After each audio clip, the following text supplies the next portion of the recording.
feelings exist for a reason. So to be clear, I'm not a person who believes that your feelings are right. I think they're wrong most of the time. But the point is, they're never accidental. And I have to explore the something. And this is where I've become, I think, more savvy in the past year, which is when I get into a funk, which I do, I don't ignore it. And I don't judge it. Those are two very important things. So that used to be my playbook. Ignore it or judge it. Ignore it or judge it. Be critical of it or pretend it's not there and power through. Now, it's just be curious and non-judgmental about it. Like literally just say, Peter, you seem to really be irritable and you really seem to be lacking interest in things that normally interest you.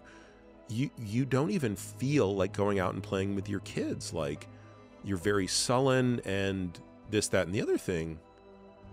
Like, what is that about?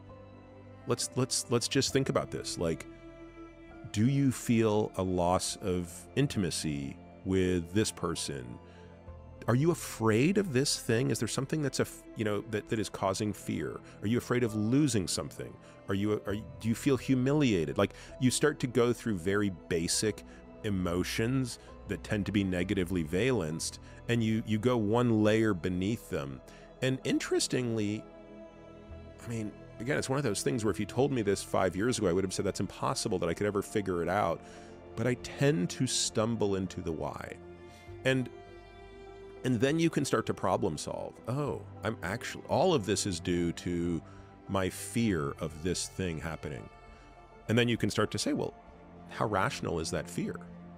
And if it is rational, is there something you could be doing about it? And if there's not, how can you brace for this outcome? Like, so again, it's so going back, the feeling itself might have been totally ridiculous and totally false, but it was a very important clue that took me back to figuring something out. I hope to be a lot better at it in 5 years, but, and I think the other thing I would really hope is that, I hope to be able to teach my kids, because I think it would be more valuable than most things I could teach them, right? Like I do think that had I learned this in my teens, I would have saved myself and by extension, a lot of other people, a lot of pain.